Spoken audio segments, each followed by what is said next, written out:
नमस्कार मंडळींनो, ठरलं तर मग मालिकेच्या आता येणाऱ्या भागामध्ये अतिशय जबरदस्त आणि रोमॅन्टिक असा ट्विस्ट आपल्याला पाहावयास मिळणार आहे।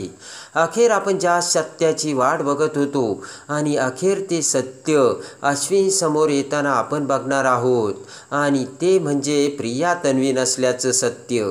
आता अश्विन समोर प्रिया ही तन्वी नसल्याचं सत्य कसं येतं?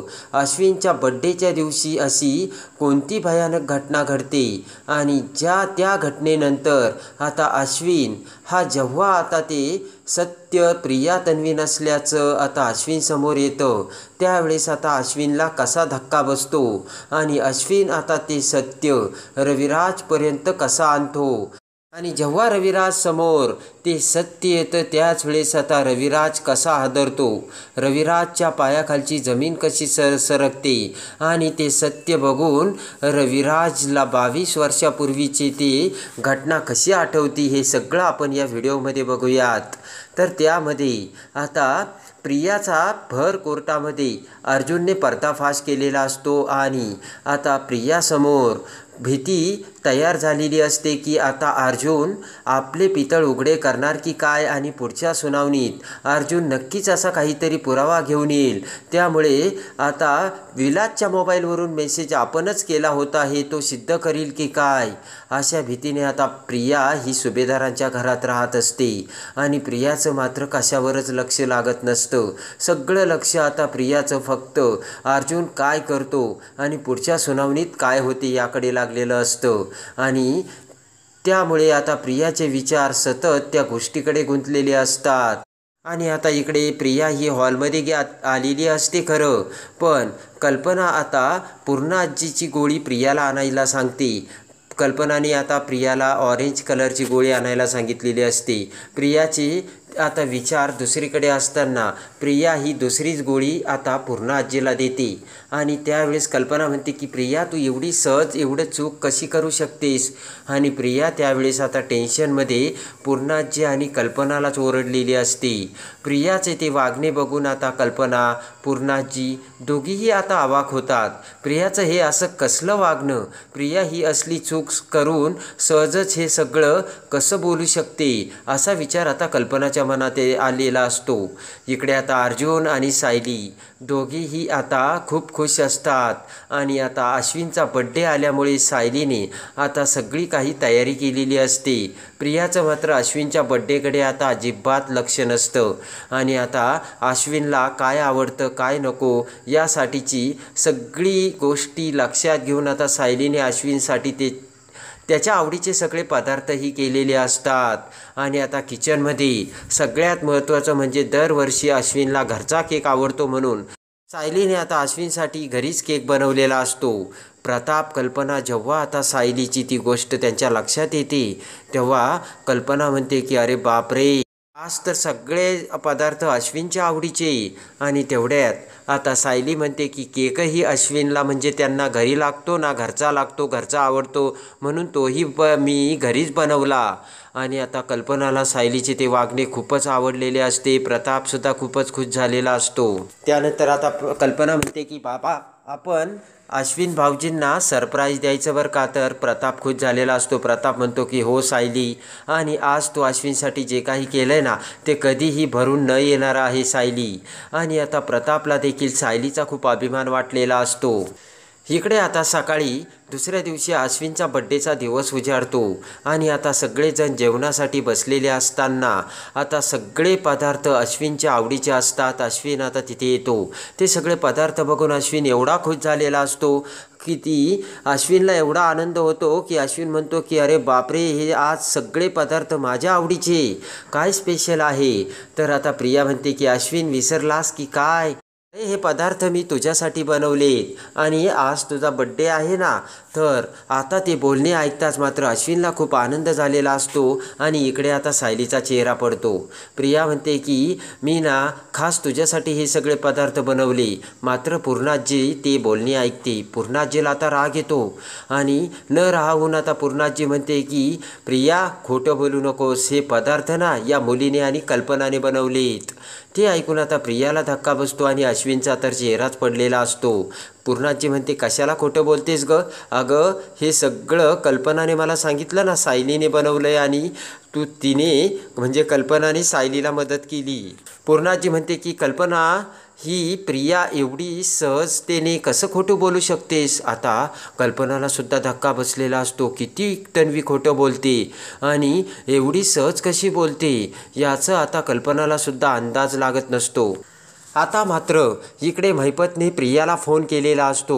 महिपतचा आलेला फोन बघून प्रिया ताबडतोब बाजूला जाते आणि महिपतने आता प्रियाला ताबडतोब त्याच्या बंगल्यावर बोलावलेलं असतं. प्रिया म्हणते की अण्णा तुम्हाला वेड लागलं की काय? आज अश्विनचा बड्डे आहे, मी येऊ शकणार नाही. तर महिपत म्हणतो की त्याचा बड्डे गेला ढगात, मला बाकी काही माहिती नाही. तन्वी तू मला आत्ताची आत्ता माझ्या बंगल्यावर पाहिजे, नाही तर मी तिथे येऊन काय करील ना ते सांगता येत नाही. तन्वी आता जाम घाबरते. तन्वी म्हणते ठीक आहे अण्णा, तुम्ही इकडे येऊ नका, मीच तिकडे येते, काहीतरी कारण सांगते आणि मी येते. तर लगेच आता महिपत फोन ठेवतो. आता प्रियाला मोठा धक्का बसलेला असतो आणि महिपतने आजच का मला बोलावलं आणि कसं जायचं आणि असा विचार करून आता प्रिया सगळ्यांचा डोळा चुकून आता लगेच महिपतकडे गेलेली असते. इकडे मात्र आता प्रिया कुठे गेली कोणाला काही कळत नसतं. आणि इकडे आता अश्विन आता सगळं काही तयारी झाली असताना सायली, अर्जुन, कल्पना, प्रताप सगळेजण आता अश्विनचा बड्डेसाठी केक घेऊन येतात. सायलीने सगळी काही तयारी केलेली असते आणि बरोबर 12 वाजता अश्विनला हॅपी बड्डेचे विश करून प्रेमाने अश्विनकडून केक कट करत सायली आणि अर्जुनने सुभेदारांच्या घरी अश्विनवरचे प्रेम दाखवलेले असते. प्रेमाने अश्विन केक कट करतो आणि त्यानंतर आता सायली आणि अर्जुन दोघेही अश्विनला केक भरवतात. तर अर्जुन अश्विनला मिठी मारतो. खऱ्या अर्थाने अश्विन आणि अर्जुन पुन्हा आता एकत्र आलेले असतात. इकडे मात्र प्रिया कुठे गेली यामुळे अश्विन आता बेचैन झालेला असतो.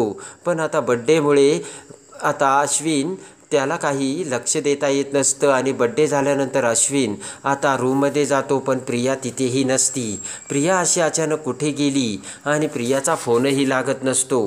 इकडे आता अश्विन बेडरूममध्ये येताच इकडे एक घटना घडलेली असते. घाईघाईत प्रिया जेव्हा तिची बॅग घेऊन पर्स घेऊन आता महिपतकडे जाते त्याच वेळेस आता पर्समधील त्या अश्विनच्या ड्रॉवरची चावी खाली पडलेली असते आणि ती आता अश्विनला दिसते. पटकन अश्विन ती चावी आपल्या हातात घेतो आणि अश्विन ती चावी हातात घेतात. ही चावी तर ड्रॉवरची असल्याचे अश्विनच्या लक्षात येते आणि आता अश्विन पटकन त्याचे ते ड्रॉवर उघडतो आणि त्या क्षणी आता अश्विनसमोर ते फोटोचे अल्बम आणि ते लाल गाठोडं आलेलं असतं. आणि जेव्हा आता त्या अल्बममधील तो सायलीचा फोटो आता अश्विनच्या समोर येतो त्यावेळेस अश्विनला मोठा धमाका उडून अश्विनला ताबडतोब आता प्रिया आणि मधुभाऊची ते बोलणे आठवलेले असते. मधुभाऊ ज्यावेळेस सायलीचा लहानपणीचा फोटो शोधायला बेडरूममध्ये आलेले असतात त्यावेळेस कपाट उघडण्यासाठी तन्वीने नकार दिला होता हे आता अश्विनला आठवतं आणि त्याच वेळेस तोच फोटो हा लहानपणीच्या सायलीचा आपल्या ड्रॉवरमध्ये कसा आणि नक्कीच तो तन्वीने ठेवला हे आता अश्विनच्या चांगलंच लक्षात आलेलं असतं. म्हणजे त्या दिवशी तन्वी ही खोटं बोलली आणि मधुभाऊंचंच बोलणं खरं होतं. मधुभाऊ कपाटात जो फोटो बघायला आला होता तो फोटो तिच्या कपाटातच होता, पण तन्वीने तो फोटो नंतर आपल्या ड्रॉवरमध्ये ठेवला असा संशय देखील आता अश्विनला आलेला असतो. आणि तन्वीने हे असं का केलं असेल असे आता प्रश्नचिन्ह अश्विन समोर आलेले असते. आणि ताबडतोब आता अश्विन तो फोटो घेऊन खाली येतो आणि लगेच अश्विन आता तो फोटो अर्जुनला दाखवतो आणि म्हणतो की दादा, अरे हा लहानपणीच्या तन्वीचा फोटो माझ्या ड्रॉवरमध्ये कसा काय माहिती माझ्या बेडरूममध्ये मिळाला. ते आता अर्जुन तो फोटो बघतो आणि म्हणतो की अश्विन, हाच तो फोटो जो फोटो मधुभाऊ शोधण्यासाठी तुमच्या बेडरूममध्ये आले होते आणि प्रियाने कपाट दाखवण्यासाठी नकार दिला होता, पण हा फोटो मग तुझ्या बेडरूममध्ये कसा मिळाला. म्हणजे नक्कीच तन्वीने नंतर तो फोटो तुझ्या त्या ड्रॉवरमध्ये लपून ठेवला. कळलं का आता तुला? आणि कळाला का तन्वीचा खरा चेहरा? तर अश्विनला धक्का बसलेला असतो. अश्विन आता डोक्याला हात लावतो. अर्जुन म्हणतो की अश्विन, मी तुला सांगतो अजून तू तन्वीला ओळखलेलं नाही आहेस. पण आता अर्जुन विचार करतो आणि अर्जुन आता विचार करत म्हणतो की पण मधुभाऊ असे का म्हणाले की सायलीचा फोटो आता तन्वीने लपून ठेवला आहे म्हणून. हा तर लहानपणीच्या तन्वीचा फोटो आहे, मग सायलीचा फोटो कुठे. तर लगेच अश्विन म्हणतो की मग हा फोटो तन्वीने का माझ्या बेडरूममध्ये लपून ठेवला. तर आता मधुभाऊकडे आपण याची चौकशी केली पाहिजे असा विचार करून अर्जुन आता तो फोटो घेऊन मधुभाऊ समोर येतात. आणि अखेर अर्जुन मधुभाऊला म्हणतात की मधुभाऊ हा फोटो तुम्ही बघत होता का आणि हा सायलीचा नाही तन्वीचा फोटो आहे. तर ते ऐकताच मधुभाऊला धक्का बसतो आणि मधुभाऊ म्हणतात हो जावई बापू हाच तो फोटो आणि हा तन्वीचा फोटो नाही, हा तर सायलीचा फोटो आहे. जेव्हा आता मधुभाऊच्या तोंडातून हे सत्य निघते त्यावेळेस मात्र अर्जुनच्या पायाखालची जमीनच सरकलेली असते आणि अखेर सायलीचा तो फोटो मधुभाऊंनी असल्याचे सांगताच तन्वी ही प्रिया नसून तन्वी ही सायली असल्याचे भयानक सत्य अर्जुनसमोर आलेले असते. आणि त्या क्षणी अर्जुन म्हणतो मधुभाऊ तुम्ही काय सांगतात, हा सायलीचा फोटो. तर मधुभाऊ म्हणतात हो 22 वर्षापूर्वी ज्यावेळेस मला साऊबाळ मंदिरात मिळाली होती त्यावेळेस तिच्यासोबत मला हा फोटो मिळाला होता. आणि आता ते सत्य ऐकताच मात्र इकडे अर्जुनला मोठा धक्का बसलेला असतो आणि सायली हे तन्वी असल्याचे सत्य अर्जुनसमोर आलेले असते. सायलीला तर आता खूप आनंद झालेला असतो. सायली म्हणते मधुभाऊ तुम्ही काय बोलताय, अहो नीट बघा हा लहानपणीच्या तन्वीचा फोटो आहे, माझा फोटो कसा असेल हा. तर मधुभाऊ म्हणतात की साऊबाळा हा तुझाच फोटो आहे. आणि आता ते ऐकताच सायली ही तन्वी असल्याचे सत्य आता अर्जुन आणि सायली समोर आलेले असते. आणि ताबडतोब आता रविराजला फोन करून अर्जुनने रविराजला देखील बोलावलेले असते. रविराज आता तिथे येताच आता रविराज म्हणतो की काय अर्जुन मला का बोलावलं. तर आता अर्जुन म्हणतो की सिनियर हा फोटो बघ, हा फोटो तुला ओळखतो का तू या फोटोमधील व्यक्ती. रविराज म्हणतो माझी चेष्टा करतोय का अर्जुन, ही माझी तन्वी आहे. तेव्हा आता अर्जुन म्हणतो की ही तुझी तन्वी आहे सिनियर, लहानपणीची तन्वी आहे, पण आता मोठी तन्वी ही कोण आहे हे ओळख. तर लगेच रविराज म्हणतो की मोठी तन्वी कोण म्हणजे प्रिया. तर लगेच अर्जुन म्हणतो नाही हा फोटो प्रियाचा नसून हा फोटो सायलीचा आहे. मधुभाऊंनी आत्ताच आम्हाला सगळं सांगितलं आहे.